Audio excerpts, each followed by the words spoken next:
नमस्कार, welcome to this YouTube channel. आज हम आपको एक एक्सक्लूसिव तस्वीर दिखा रहे हैं। मैं आज हूँ बाबा काशी विश्वनाथ की नगरी वाराणसी में। वाराणसी की बदली हुई तस्वीर आपने बहुत जगह देखी होगी, लेकिन इतनी डिटेल में और इतनी सारी बातों के साथ आज पहली बार आपको दिखा रहे हैं। बाबा के मंदिर को अब बदला जा रहा है। जिन सकरी गलियों से होते हुए आप पहले मंदिर पर आते थे, अब वो पूरी तरह से 57,000 स्क्वायर मीटर इलाके का बन चुका है। यानी कि इतना बड़ा प्रांगण है जो आपको चारों ओर देखते ही बनता है। और एक ही नहीं, कई मंदिर हो गए हैं। यानी कि बाबा विश्वनाथ का मंदिर सबसे प्रथम, सर्वोत्तम, और ध्वज जो करीब 60 फुट ऊंचा है, वो अभी भी इस पूरे प्रांगण और इस पूरे इलाके का सबसे ऊंचा ध्वज है।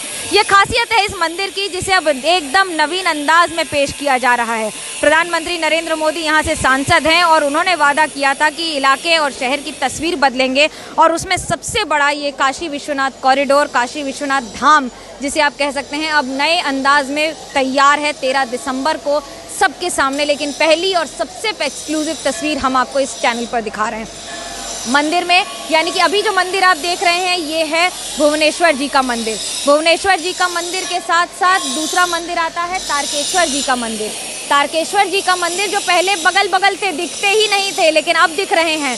उसके बाद आता है बाबा विश्वनाथ का मंदिर, काशी विश्वनाथ में बम बम है। और उसके बाद आता है दूसरा मंदिर, यानी कि वैकुंठ मंदिर। वैकुंठ जी के मंदिर के बाद है दंडपानी जी, जो दंड देते हैं अगर आपने कुछ गलती की तो। बाबा के मंदिर में आरती, पूजन अर्चन कैसे चलता है वो आपको दिखाते हैं। अंदर की तस्वीरें दिखाना मना है, ये हम आपको तारकेश्वर जी की तस्वीर दिखा रहे हैं। नमस्कार करके आप भी ध्यान कर सकते हैं। देखिए ये तस्वीरें, मैंने भी अभी थोड़ी देर पहले पूजन अर्चन किया है। आज तो बहुत अद्भुत अनुभव रहा है, क्योंकि आज गंगा घाट से, यानी कि जो आपको घाट पहले दिखता नहीं था, मैं उस गंगा घाट से जल लेकर कमंडल में आई हूँ, बाबा पर चढ़ाया है।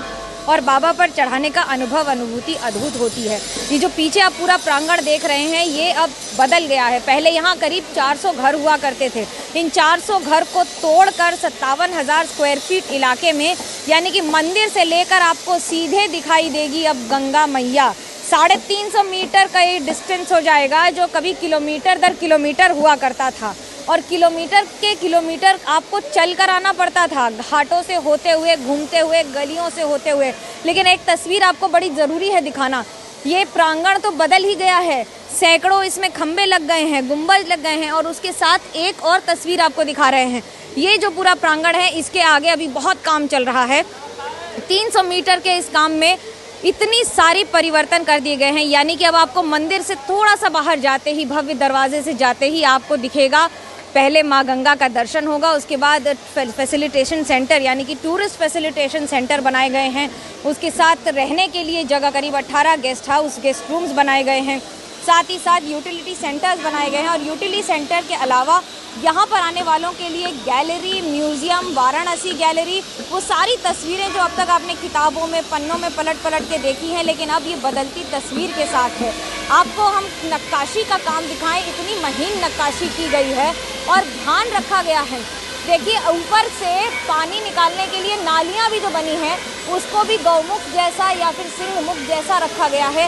इतनी खूबसूरत कशीदाकारी है कि अगर ऊपर पानी जमेगा तो वो दिखाया जाएगा। और ये युद्ध स्तर पर काम हो रहा है।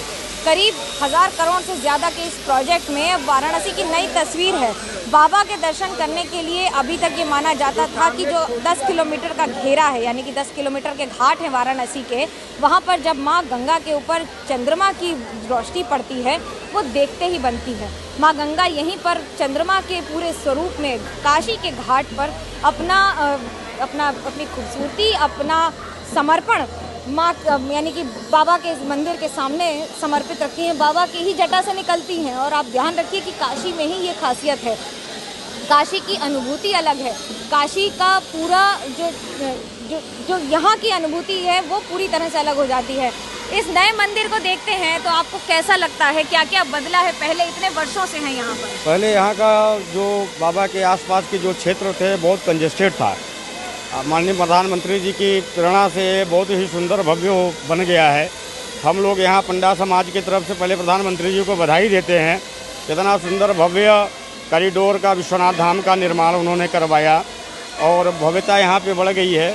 और बाबा विश्वनाथ जी की कृपा माननीय प्रधानमंत्री जी के ऊपर सदैव बनी रहे। जो ध्वज है इसकी खासियत क्या है, अंदर दर्शन की खासियत क्या है? पहले मंदिर और गंगा एक साथ नहीं दिखते थे, अब दिख रहे हैं।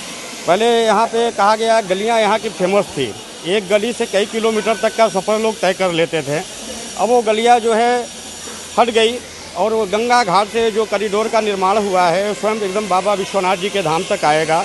यात्री भी इससे बहुत खुश रहेंगे और यहाँ के स्थानीय लोग भी बहुत खुश हैं। आप कैसे देखते हैं इस नए परिवर्तन को?